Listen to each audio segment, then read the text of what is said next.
I love Tim Tams. They make me so happy. That's going in the intro. I want the people to know, you know?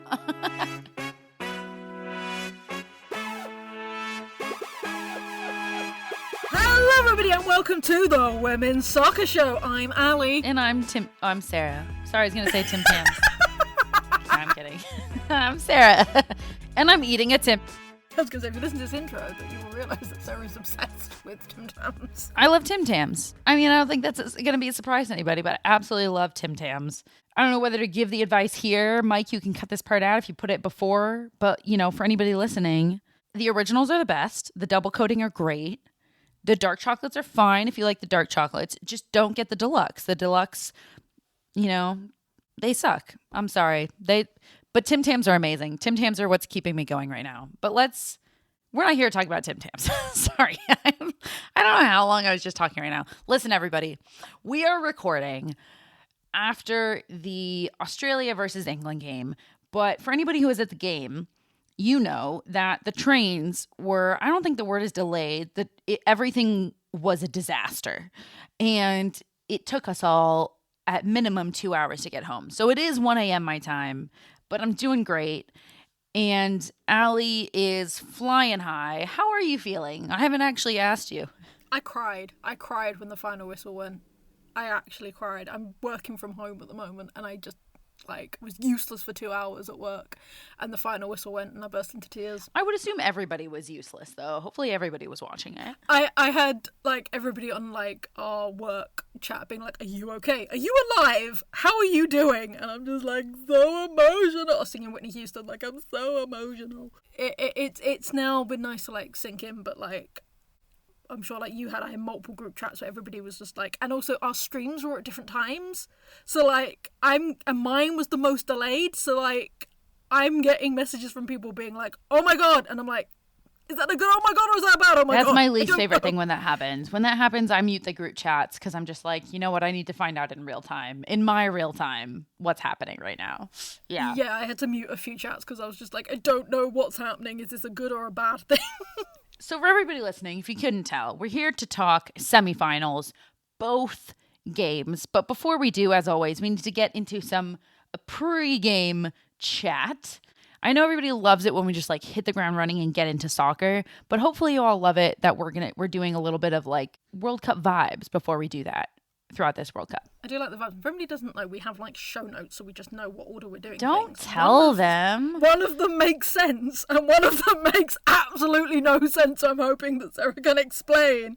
Let's go for the one that makes sense to me, which is Sarah saw Helen, ex-co-host and founder of Foudies and everything else. Helen Hardy is also out in Australia, and you two managed to meet up. Helen Hardy and I have seen each other a couple times throughout this tournament. But yeah, we saw each other after the Sweden game, which we'll come on to. Had some drinks, had a nice chat, or a chinwag, as we say. Didn't get a photo because we were just really deep in conversation. But, I felt like sharing with the people. I feel like they like to know that we're all still hanging. So we gotta let the people know. I got a thumbs up from Helen on the Australia shirt that I bought. So, despite her booing me on Twitter today, it was a thumbs up. And to the one that I don't understand, it just says, Sarah's calves. Okay, so my calves are killing me, you guys. I don't really know why. It just happened out of the blue. I think that I've been walking. I think, you know how your phone just has natural trackers on it and you can see how many miles you're doing a day? I'm doing 8 miles a day. And my calves are gone, you guys. They're just absolutely killing me. I had to wake up and do stretches. I don't really remember what I truly wanted to say when I wrote that, but listen, I think what I wanted to say was if there's anybody else who's here visiting and kind of being a tourist and also working, you let me know if your calves are also killing you, because I don't really know what's happening with my body, and it might help me to know that I'm not alone in this. Very finally, and very important for everybody that's been following the podcast, on Sarah's Roo Watch, Sarah found a kangaroo. I did. Thank you for mentioning. I can't believe I didn't mention that. I can't believe I remembered to talk about my calves and I didn't. I didn't talk about the kangaroo. Yes. Listen, everybody, I went to Featherdale, I believe it's called, Wildlife Reserve. It was a very rainy day, so I didn't meet as many animals as I had expected to meet. There is a really dorky photo of me with a koala that looks like it's photoshopped. It will never see the internet. Don't even think about it. But it was really wonderful. It was a great place because it wasn't like a zoo. Like the kangaroos were just kind of hopping around, which at first was a little scary because I have heard that they can be aggressive. But I guess these are very domesticated and they weren't. So I fed a couple of kangaroos. One of them, I guess, was a little mama because it had a baby in the pouch. Everything's been checked off. Everything checked off the list. I saw a kangaroo. Do you want to talk about your dorky photo shoot, or should we save that for another time? You're just putting me on blast right now. Yeah, so I was at the Nike pop-up, and it's just like fully World Cup focus. So they've got, every jersey that Nike creates for the World Cup, they've got there. They've got all of the men's shorts, as I've mentioned on our last episode. And then they had this cute little like photo wall. So me and Ariel, shout out Ariel, who is a mastermind at stats. If you don't know her, go follow her on Twitter. We were there and she was like producing me trying to take one of those like pregame photo shoots where, you like step forward, the players like step forward and they cross their arms, or they like put the badge in their hand and they make an intense face or like at the camera. So I like took a US jersey off of the shelf so it still had the tag in it. I had like 2 shirts on underneath the jersey because it was really cold outside. And I had my sky blue FC shorts on, and the camera angle was so bad. Like I sent these photos to my girlfriend and she was like, "Why do you look so short?" Anyways, I don't know. I don't think I'm doing a great job describing it. Just the photos are so bad. They're like hilariously bad. I don't know how else to describe them, Allie. They're great. Like, if you do anything from this podcast, it's go to Sarah's Twitter and have a look at these photos because they're amazing. They're absolutely amazing. And she does look really short. She told me that, and my response was, "Well, you are really short, but..." I'm not that short. For everybody listening, I'm 5'5", okay? All right, so the first game we have to talk about is England versus Australia. Now, you were at this game. Sarah, what was it like? What were the vibes? Well, the first thing I have to say is that England won 3-1. But I have to say, like, it really did feel like a 2-1. But the final score was 3-1 England. England advanced to the final. Before I get onto the vibes in the stadium, congratulations to you. Whoop, whoop. I'm very excited. We haven't been in a World Cup final since 1966. Which was the men's. And that doesn't count because we don't talk about men's football. So this is the first final for England. As we all know, because the 4 final teams here, the 4 semifinalists, none of them had ever won a World Cup. So we are witnessing history here in and of itself. But let's talk about this atmosphere before we get onto the game. Because as you know, Allie, I went in my Matilda's shirt. The vibes, you knew it was happening. And you know what? If roles were reversed, you would have gone in a Matilda shirt if they were playing the USA. Tell me I'm wrong. No, I would have gone in my Becky Sauerbrunn shirt. And then not rooted for the US. Exactly. Yeah. Okay. There we go. I didn't say I was going to support the US. Yeah, okay. I would have gone in my Becky Sauerbrunn shirt and supported the Matildas. Enough said. So the vibes around Sydney were absolutely immaculate today. Like, you go down to the harbor, anywhere in the city, really, and everybody was wearing a jersey of some kind. All of the bars were already, like, packed to the brim at noon. This game was at 8 p.m. At noon, the bars are packed to the brim. Everybody's drinking pregame. It felt like everybody's day started so early. I got to the stadium, I think, at 4:30. Again, kickoff at 8. I get to the stadium at 4:30. Bars packed to the brim with just so many people. There was no mistaking that this was truly like a World Cup semifinal across the entirety of Sydney. You could not go anywhere without escaping it. And then you got into the stadium. And listen, I was told that there was a Lionesses supporter section somewhere. But let's be honest here. That was a sea of yellow. And the Matildas fans completely turned up. And we will come on to it. Maybe we should start with Australia and just talk about them there. Because, I mean, we'll come on to them in the game, but this has been such a special tournament for this country, for this team, for these fans, and it's going to run so deep. It does run so deep. It's going to go well beyond this World Cup. I equate this, what this tournament has been, and it's not over, obviously. They'll play in a third place game, but I equate what they've done here and what has happened here to, 1999 in the U.S., 2019 in the U.S., last year in the Euros with England. That's exactly what's happening here. And I don't think that the Matildas losing today is going to change anything about that. I think what's done is done. And I think that the course of soccer, women's soccer in this country has been changed forever. I saw someone say, and I couldn't agree more, that what this is going to do in terms of women's sport is exactly what happened when Kathy Freeman won the gold in the Sydney Olympics in 2000. Now that was a huge moment. I'm so happy you said that, because I was at one of the very packed bars before a game.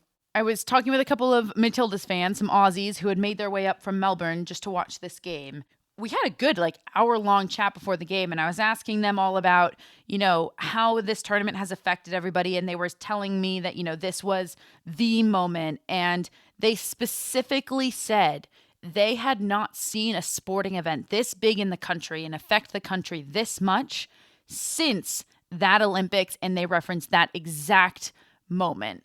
We will come back to all of that as we continue to talk about the game, but while we're talking about Australia, let's talk about them first. Let's leave England on the back burner for a moment. I'm sorry, we'll come on to them. We will. But we're talking about Australia, and we're talking about the Matildas, and let's talk about them in this game. Let's get into the game chat. Obviously, they lose 3-1, but that makes it seem like it was a walk in the park for England, and it most certainly was not. England went up 1-0 in the 36th minute, went into half 1-0, and then the one and only Sam Kerr equalized in the 63rd minute. And I guess let's start there, because Sam Kerr started for the first time in this tournament for the Matildas, and there were a couple of lineup changes, including, I have to say, the one and only Alana Kennedy was ruled out. She was not even at the stadium. She was ruled out with an illness, and she was not there, and she was not in the lineup. And while Australia got Sam Kerr back, it really, you could tell that they were missing the presence of Alana Kennedy. Yeah, no, 100%. I saw that lineup and I was like, where the hell's Kennedy? And then obviously I saw that she was sick, and I'm like, that's going to cost the Matildas, because she has been so steadfast at the back. She adds that height when it comes to set pieces, both in defending and attacking. So I was like very worried for the Matildas when I saw that she wasn't there. We've been hard on Alana Kennedy in the past, but she has had an incredible tournament, and not just on the field. She has been a true leader, and this is a young back line, right? Obviously, with the exception of Steph Catley, this is a pretty young back line here, and she's been a big leader across the entire field for Australia, and you can't help, we can't sit here and wonder, if and or but what would have happened. We can't do that, but we have to acknowledge the fact that Australia were certainly worse for wear without her there, even though they did have Sam Kerr back for the full 90. Do you think having Sam back was a detriment? Yeah, this is the big question, huh? I feel like it was, because I feel like it allowed the Matildas to get back into some bad habits and some old patterns, and I definitely saw towards the end, it was very punt it upfield, get it to Sam, which we've seen they play much better, cleverer football when she's not in the equation. So I was wondering, as someone who was in the stadium, do you feel like it was a detriment to have Sam back for the full 90? I'm very hesitant to say that it was a detriment. It wasn't a detriment, because she's Sam Kerr and she scored their only goal. And at the end of the day, what I saw from the Matildas was a team that was playing differently than I think we all expected them to play in this tournament. And what I mean by that is that they had carried, as we've spoken about, this change of style where they were more reliant on their two holding center midfielders, where they were reliant on their possession, where they could move the ball around and they weren't just chucking it up the field and only having eyes for Sam Kerr.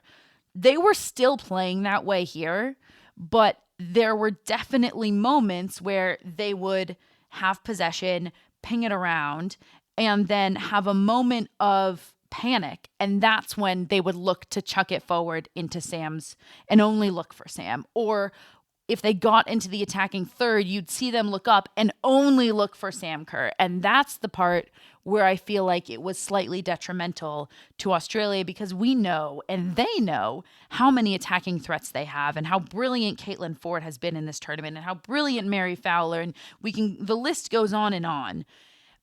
And it is a detriment whenever a team is only looking for one player. When that player is Sam Kerr, we get it. But they did struggle to strike a balance with that in this game. It was better than I think it ever would have been had Sam Kerr, been healthy this whole tournament.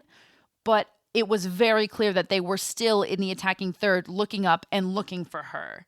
And we can't do the if, ands, or buts. I do think that they played amazing. The only thing that I would have changed is exactly that, where there was panic in the attacking third.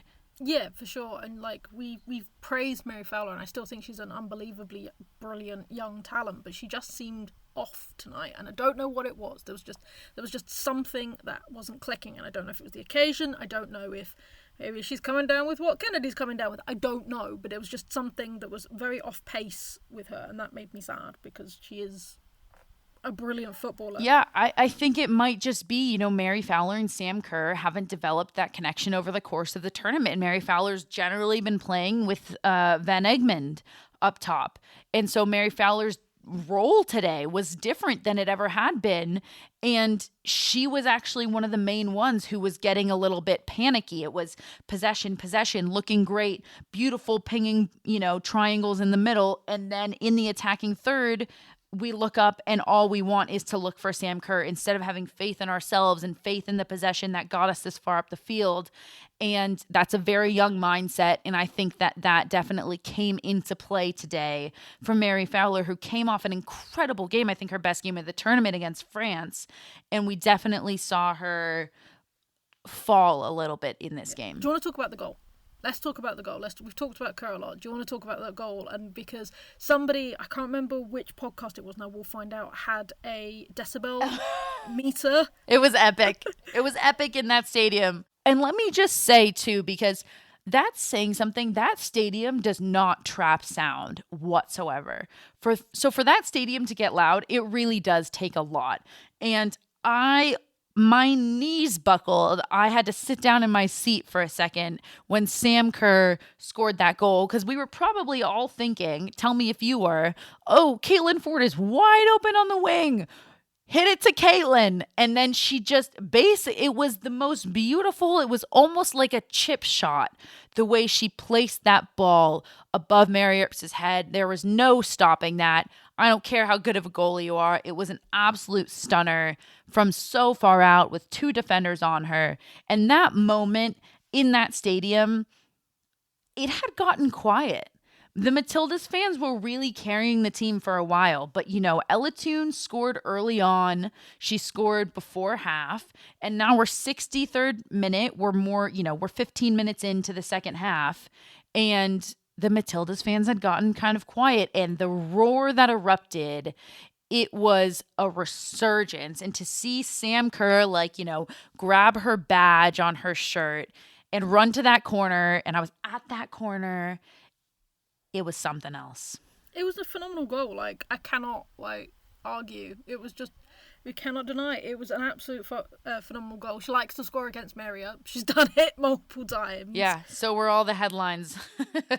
Before we move on from Australia, I have to give a shout out to the two who held it down this entire tournament, and I think continued to hold it down this entire game, and that is Cooney Cross and Gorey. Yeah, they were absolutely phenomenal and have been, and I'm hoping that they can keep that up for the third place playoff. Yeah, Steph Catley, absolutely class, as she has been this entire tournament.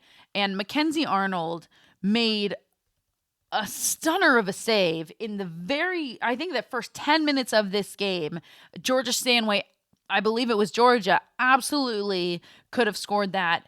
And Mackenzie Arnold, the brick wall, I'm pretty sure the decibel level in that stadium was equal at that moment when Mackenzie Arnold stopped that goal to when Sam Kerr scored. Because, I mean, I know you watch her play day in, day out, week in, week out with West Ham. So I'm curious to hear what you think. But I think she's had the best tournament of her life. Yeah, no, absolutely.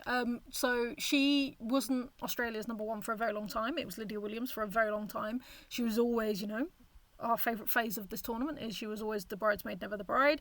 But yeah, and so she came over and has absolutely played her way back into that team. And it was very hard to be rooting against her, I'm not going to lie. It was like... But she's been absolutely phenomenal. But unfortunately for me, I think she's been too phenomenal. I'm like, West Ham, you need to lock that down. So before we move on to England, we could call out all of the players on this Australian team, and I'm so happy we get to see them again in the third place game. It's not what the Matildas fans wanted. It's not what this team wanted. It's not necessarily what felt like, was written in the stars, because it did feel like it was that moment where everything was coming together, like it did for the US, like it did for England last year, where maybe this home team could take this home tournament, and it didn't, and that's okay, because these players have truly inspired the nation, and it's going to run so much deeper than whatever hardware or not hardware they bring home, and the future is just so bright for this team, who has such a beautiful mix of veterans and incredibly talented young players, and it's only upwards from here for Australia. I can't argue with it. Okay, now let's do this. Let's talk England. England won 3-1. I think I'm just gonna open it up, Allie. You go for it. Where would you like to start? What do you want to talk about? I tell you, it was, I always get stressed. I always get stressed watching these games. Like, I feel sick half the time. I want to talk about this England team as a whole, in the fact that this was probably the best performance I have seen them play all tournament. I feel like they were more together than I've ever seen. The defensive play, we've talked about it before, was brilliant. I think I said it to you guys in the chat that if the Euros was Mido's revenge tour, this is Greenwood's revenge tour this whole tournament, because she has played out of her skin this tournament to prove why she should be at that left back position, and she's just absolutely phenomenal. And yeah, and they managed to cut through the Aussie defence with we'll say 2 great goals, 1 goal, but yeah, I'd agree. But they're solid, and it's Ellen White said it best. She said, "We have been waiting years for a manager like Sarina, and we are finally reaping that." And I couldn't agree more. I'm so glad you said that, because I think that obviously talking about managers is going to be a bit of a theme here in this episode. Sarina is, I think, without a doubt, the best manager in the international game right now. Period. The end. End of story. What she has been able to do with this team, with Ellen White retiring, Jill Scott retiring, Fran Kirby going down to injury, Leah Williamson going down to injury. We had Millie Bright coming in with no minutes on her, Kira Walsh going down mid-tournament, coming back. Like, the pieces of the puzzle that she has had to piece together, and the way she's been able to do it, and she does make it so seamless that I think somebody watching England could forget the adversity that Sarina as a coach has faced. But what she's been able to do is absolutely incredible, and it's a testament to what, frankly, a good coach can bring to a team and how it can elevate a team, because, to be totally honest, that is the difference between this team and England of 2019, England of 2015. And that's no disrespect to any players whatsoever. That is actually respect to players. They're not, Lucy Bronze isn't 4 years more talented than she was, in 2019. These players are so talented. They always have been. And that's what a good coach can do. Exactly. So it's just making my heart sing, because we love them. We love these players. And to see them getting like reaping what they've sown is absolutely fantastic. I will say we were very spirited. It was very physical. We both. That's a kind way to say that. I would say that England went in really hard, and you were complaining about the ref, which I knew any England fan was going to do after learning that it was a ref from the US. But listen, it was a physical game, but England was going in harder, and those calls were warranted, and that yellow card, both yellow cards, were very warranted. No. I'm not arguing the yellow cards. I think Greenwood deserved a yellow card. Kelly was playing silly beggars. Completely warranted the yellow card. What I will say, there were some fouls called that I was like, huh? Like, there was one against Bronze where literally the player backed into Bronze, fell over because they were both going for the same ball, and then a free kick was given to Australia, and it was like, how? Like, Bronze didn't move. Like, how is that a free kick to Australia? Okay, so remind me to come back to this topic because I want to ask you about time wasting, but before we move on into, not negative, but before we move on into those topics, how big was it that Ella Toone, of all people, was the one to put this goal away, who has been... Massive. Yeah. What do you think about that? Massive, because, I mean, I've said it on the podcast, she has not had a great tournament. She has not played to the best we know she can, like she did in the Euros. She had an all right season at Man United, and coming to this tournament, not the favourite. Now, she's been pushed into that 10 role again because obviously Lauren James had the suspension, and it had been up and down, a bit iffy. So to come out and score an absolute rocket, because again, it was another one where she could have laid it off and didn't. Just an absolute rocket. There was no way Arnold was getting a hand to it. So that's now going to give Serena a headache, because it's like, do you reward Toone for coming into her own at the right time?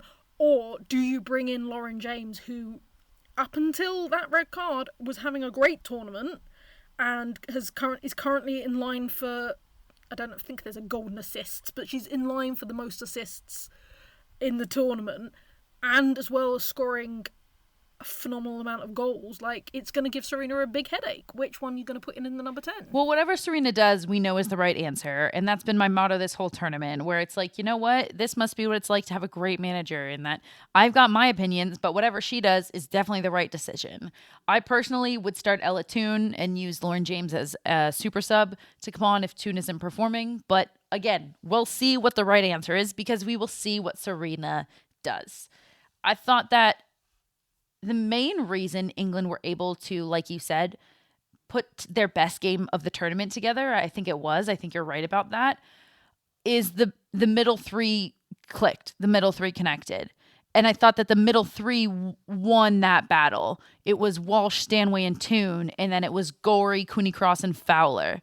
And in that matchup, I thought that Walsh, Stanway, and Toone won that battle. That doesn't necessarily mean that England, had the middle of the field, but in terms of possession and being able to knock the ball around how they pleased, those three were able to control the game for England when England had the ball, and that's what was most important for them. And I think that's what clicked, along with Lauren Hemp just coming out and having a stunner of a game.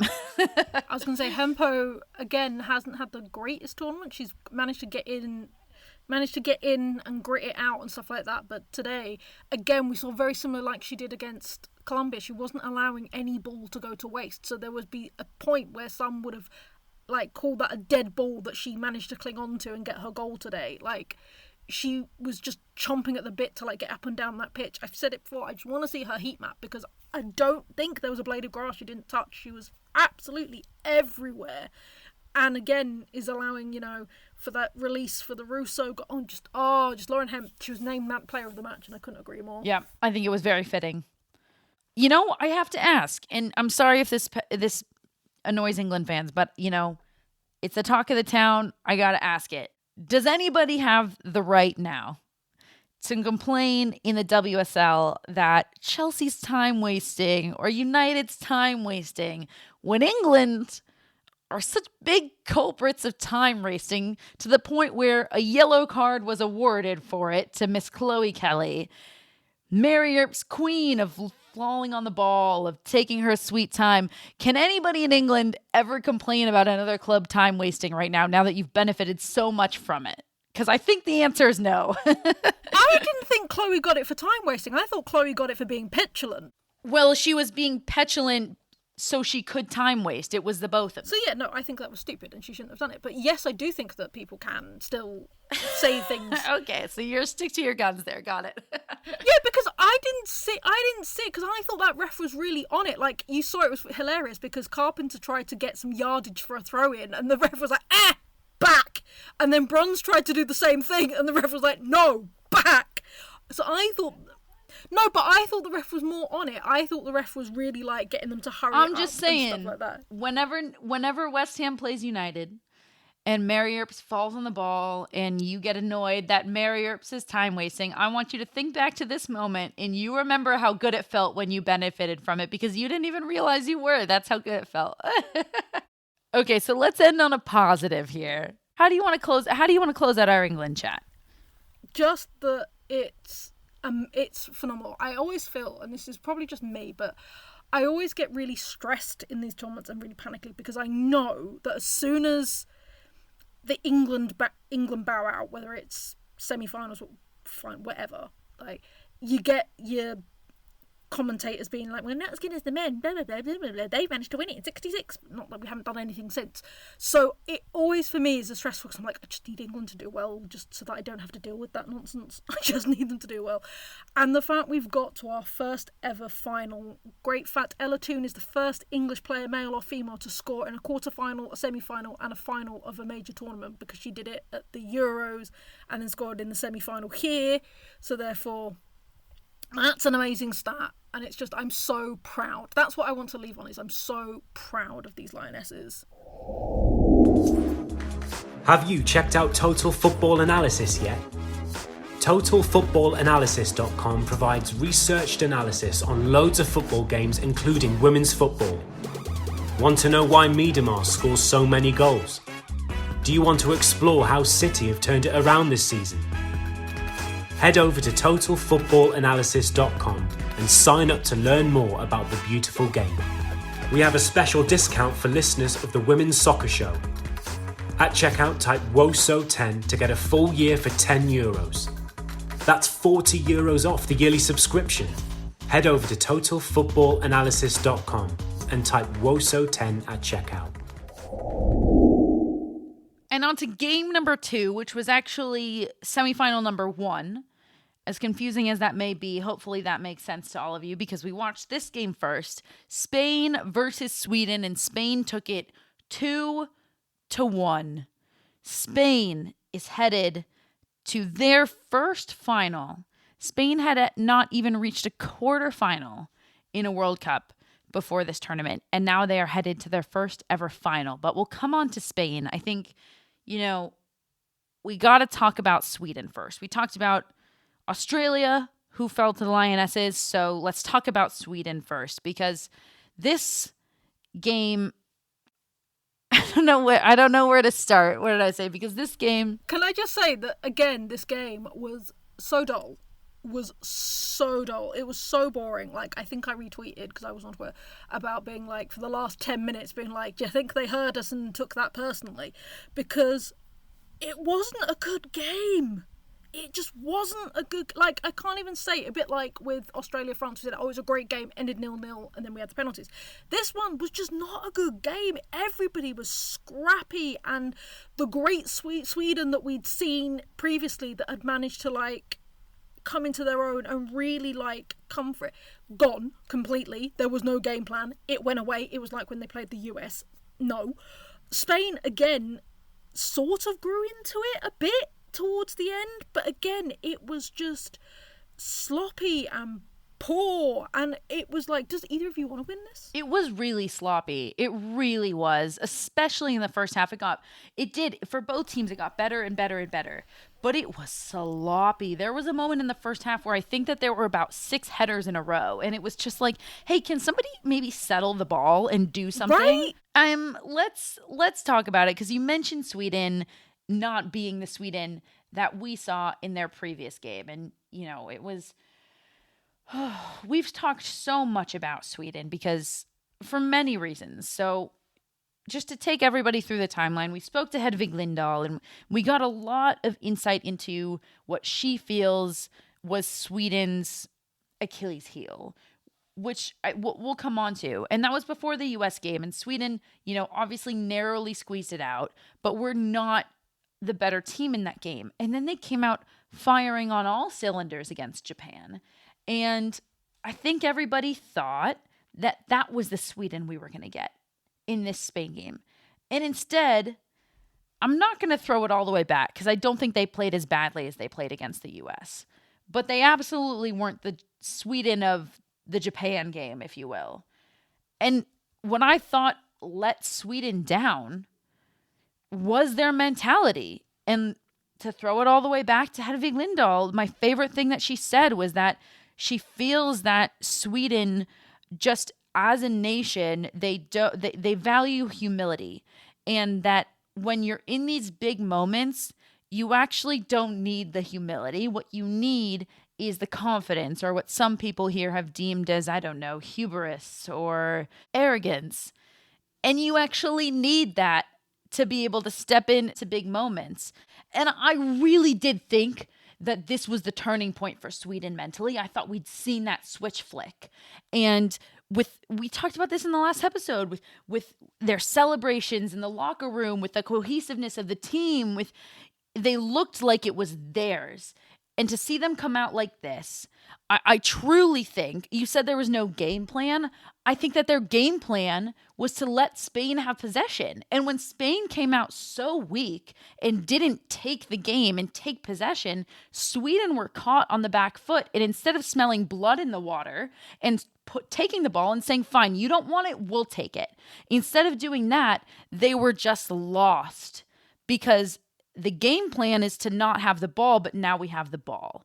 And that's not good enough for a semi-final. No, I felt both teams couldn't string passes together. Like, I would love to know what that stat was, because it was like every 2 seconds the other team got it. And like you said, they had it, and then they're like, now what do I do with it? It was so, like, bizarre that I was just, I can't get my head around this game still. It's been a day, and I still can't get my head around this game. No, I mean, truly, for somebody who was like, I was truly pulling for Sweden, and I'm not just saying that. Like, I was like, I wanted a Sweden-Matilda's final. I really did. I honestly thought that's what we were going to get. I should have known that this was the World Cup of Chaos, but I honestly thought that's what we were going to get, was because of how good Sweden were and how good the Matildas were, but how, like, Sweden really had nailed it. And I was like, yes, this is it. This is their year. They're going to get to a final. And, like, they had some great players. I will say, like, Eriksson, my goodness, Magda Eriksson, like, will literally, like, give her body for this team. She literally lays it all out for them. She did. She actually did. And Rolfo, again, was amazing.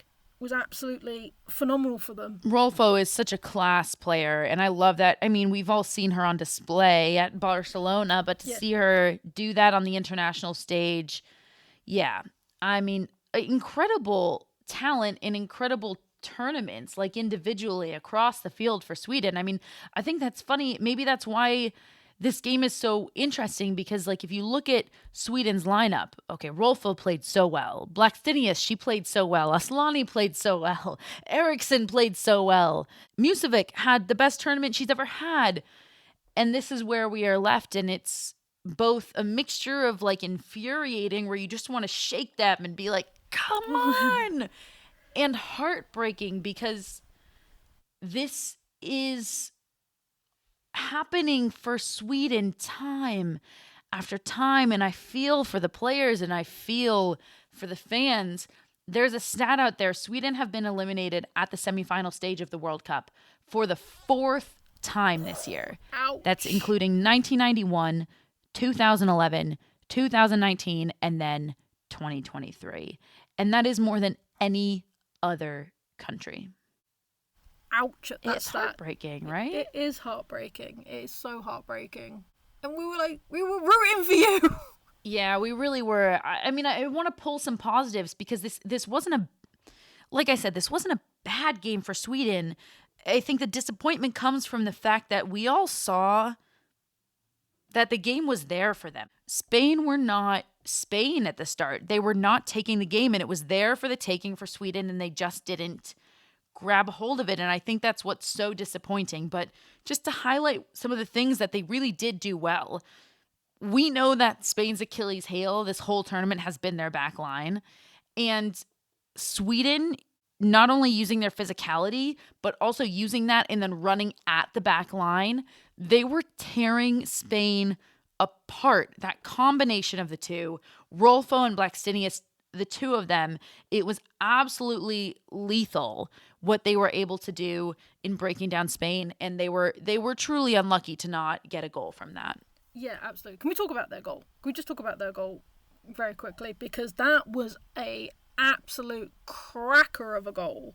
It really was. Like we said, these 10 minutes was like Spain Netherlands. It was like 10 minutes of just absolute pure madness / goal. You know what the parallel of these two games is that both teams that ended up winning have had such incredible reactions to conceding. Like, you have to give the Lionesses credit because they conceded the equalizer and immediately turned it on. It was like a fire was lit underneath them. And the exact same thing happened for Spain. I mean, Sweden equalized, and then 90 seconds later, Spain went back up. Yep. Absolute madness. Because, like, Blomqvist came on as a sub, and literally just, what a spark that was to, like, get Sweden back in the game. And we thought, this is it. You know, it's going to go to extra time, might go to penalties, because Sweden are now on full cylinders. And then, yeah, Spain were like, hold my beer. Yeah, truly. I mean, this is why it's almost something that, you know, you can look at Sweden, you can say, oh, like, you know, it's the mentality that's breaking, and that's what happens to teams. Or wait, sorry. You can look at Sweden and you can say, oh, that's the mentality that's breaking because, you know, teams who are mentally breaking, they'll concede immediately after scoring.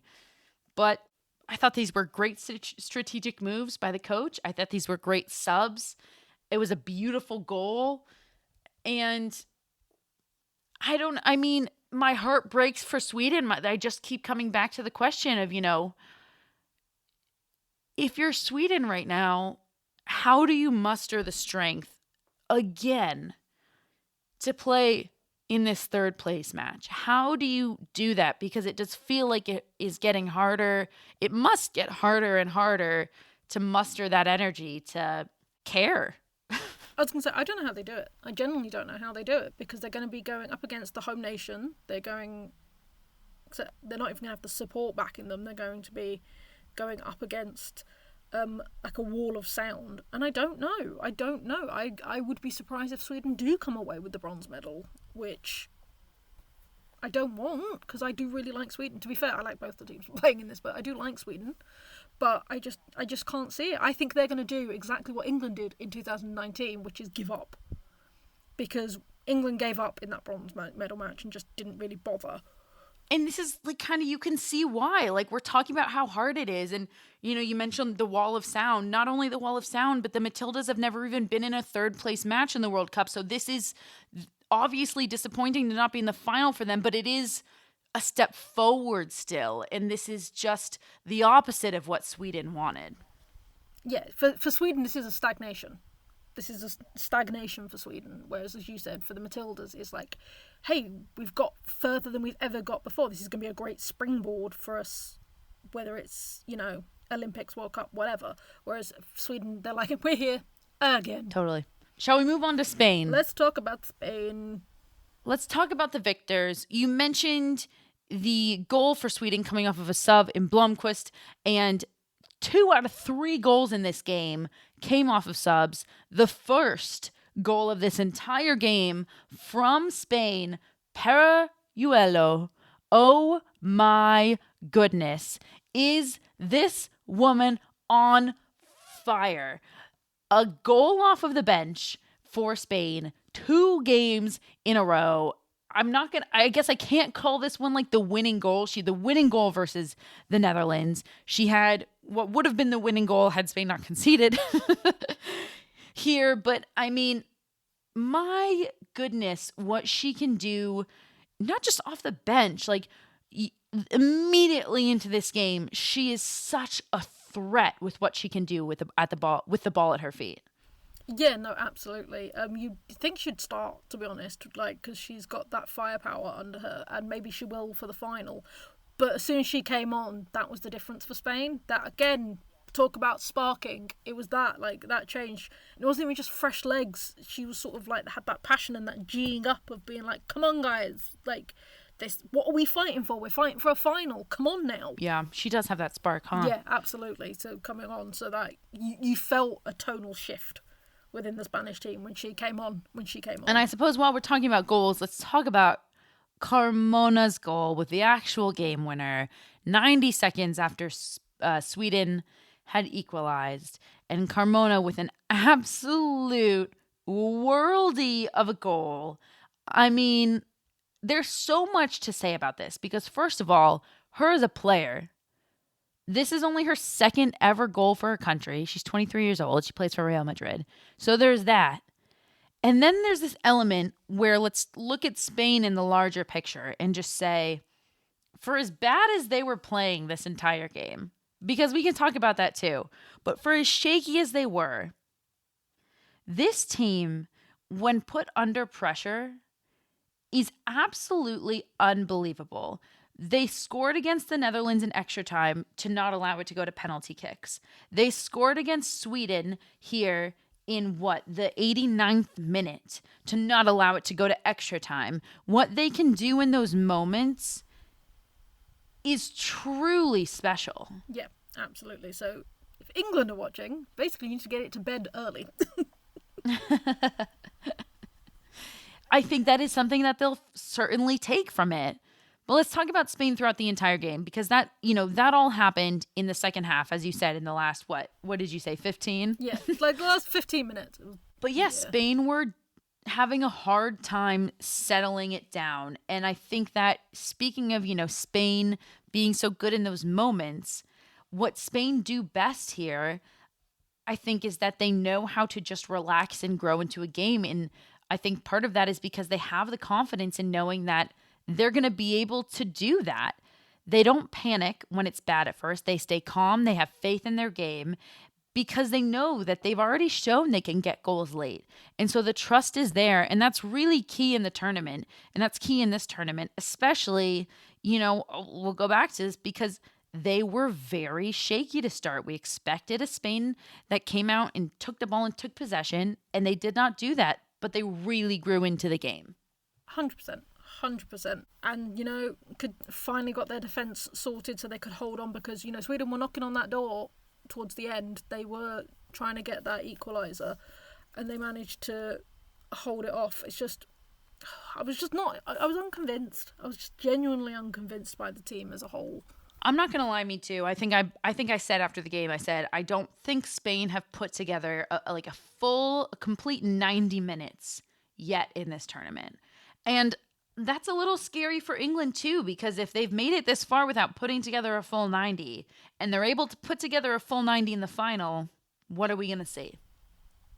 No, exactly. It is exactly that. But yeah, I have nothing. This is what I thought of that game. I have nothing. Well, let's move on from the on the field to the off the field, because yes. We have to acknowledge the fact that while we are so proud of these players to have made it to a final, we have to acknowledge the ongoing dispute between player and federation that's happening in Spain right now.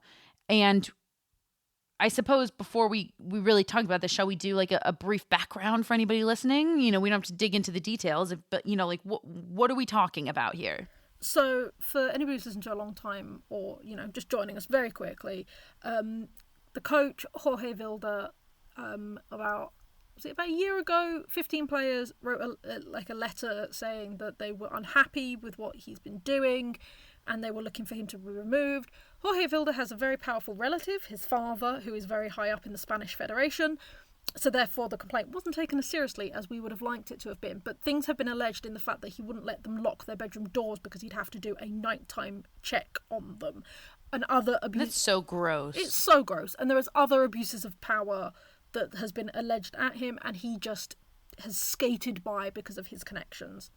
He's now basically done what Karim Descartes did at France and has been very petty in his football selections, in the fact that he now refuses to even acknowledge those players and has said that they won't come back into the squad unless they apologise and admit that they were wrong.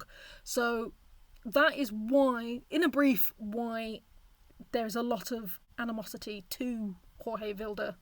And let's not forget, too, as you mentioned, his dad is high up in the Federation. So obviously the Federation is backing Jorge Vilda, which is a problem in and of itself.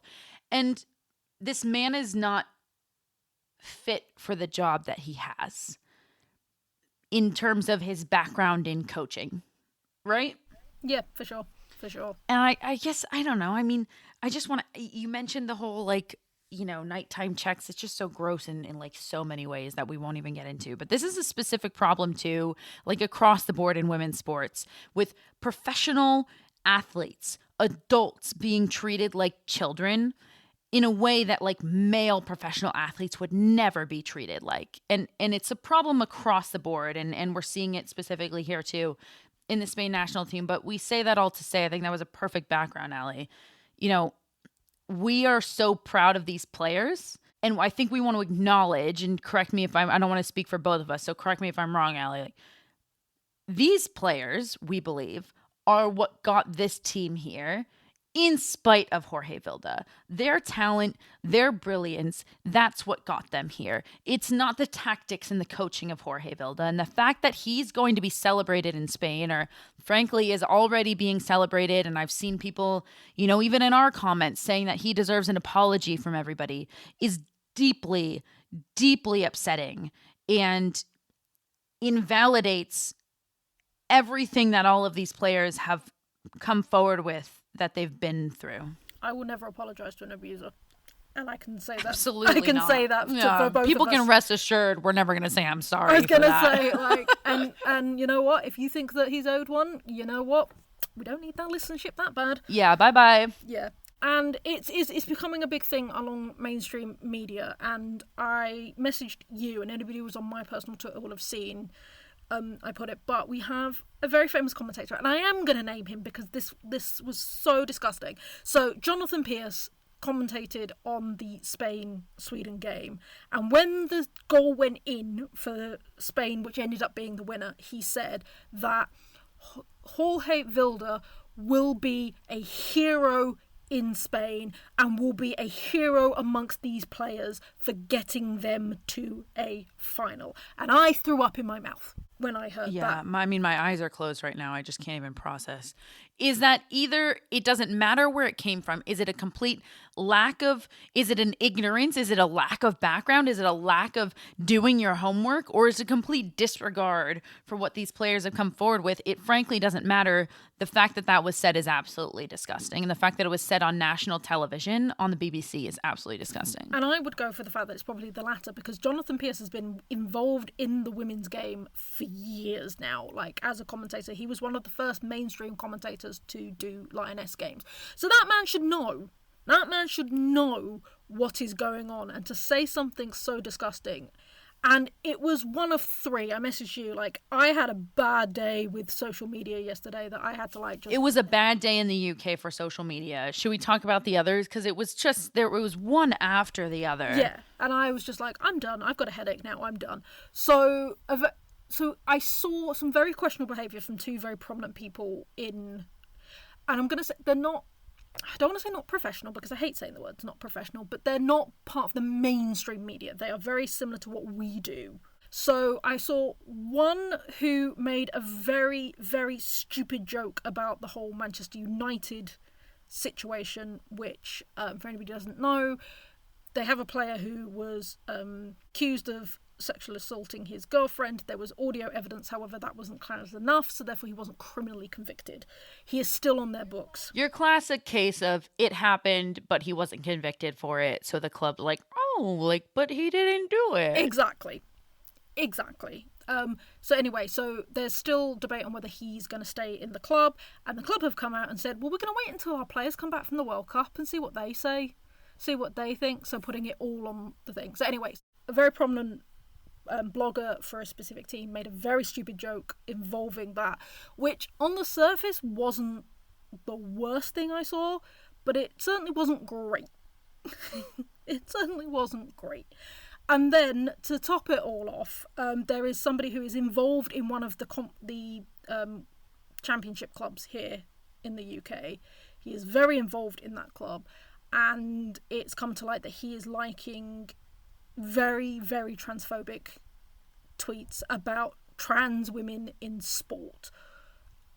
And again, and I can speak for Sarah when I say this, we are a trans inclusive podcast. If you do not think that trans people should be allowed in sport, again, we do not need listenership that badly to like curtail to that. So if you don't like it, off you pop, as far as I'm concerned. But again, it's having this person who's got he's in such a quite a privileged position in this championship club to be seen publicly liking these transphobic tweets. But at the end of it, I was just like, I'm done, because you guys have been there since nobody really cared, and you have built it up, and then you are demolishing your, not even reputation, but your beliefs in this system through some stupid, and even if you truly do believe that, like, yeah, my heart broke.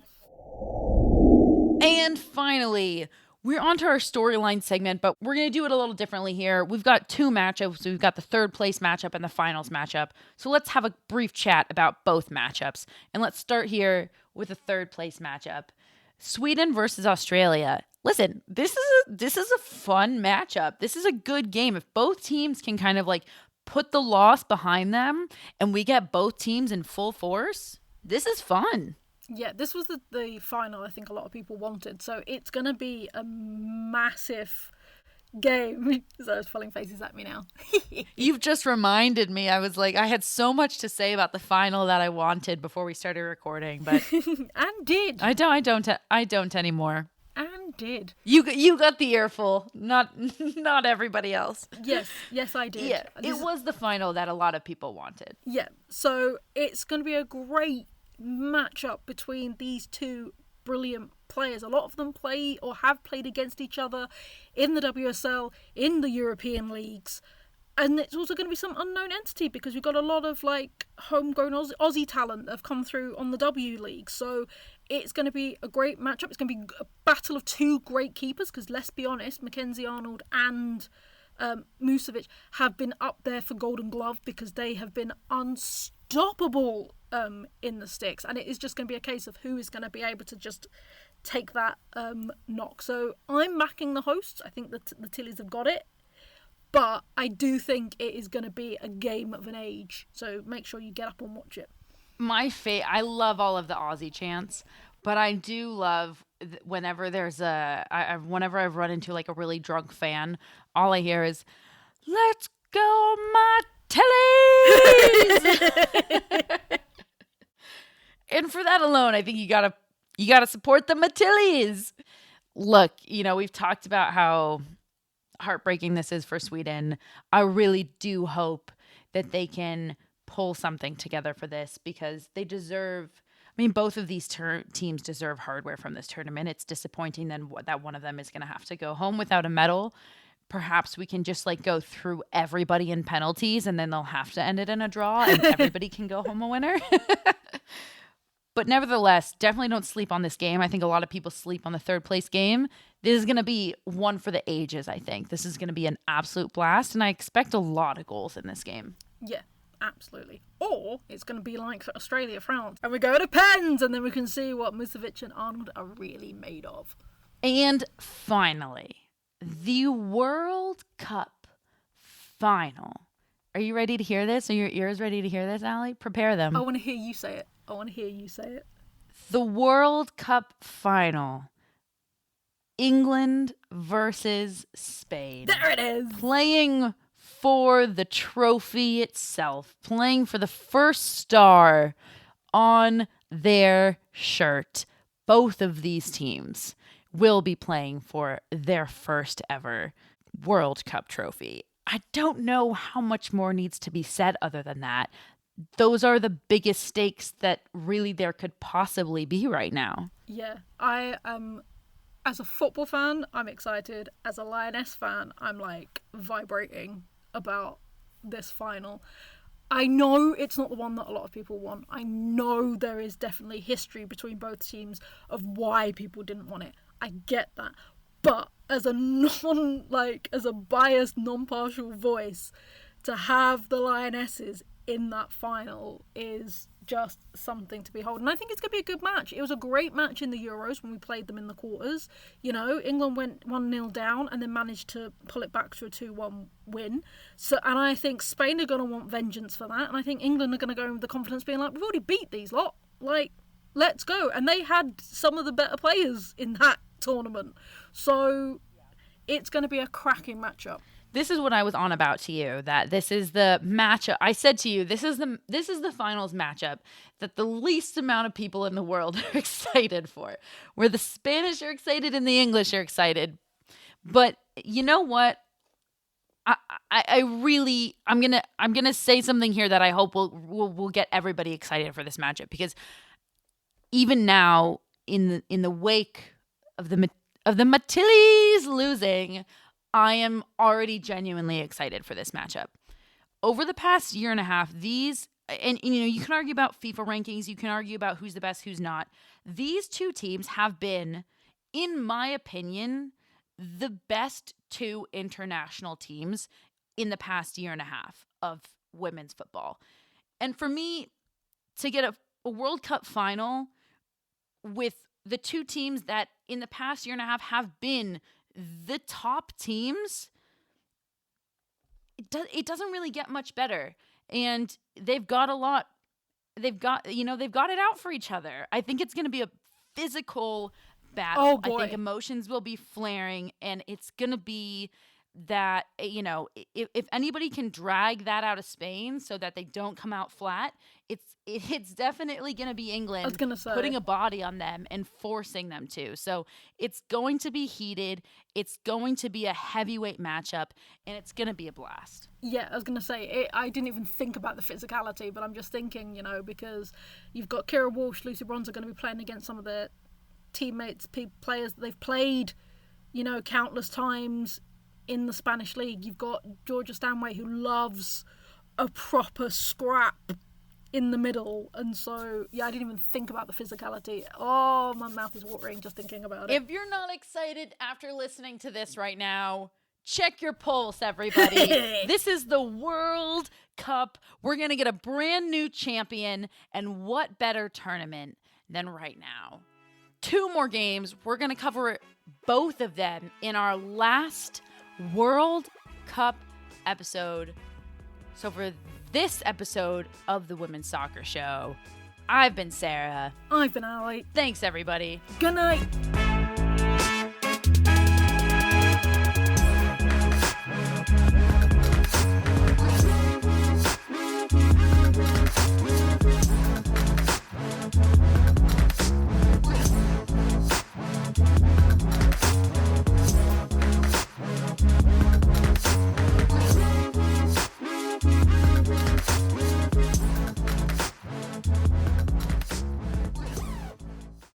This podcast was edited by Monkey Hill Media. Visit monkeyhillmedia.com for more information.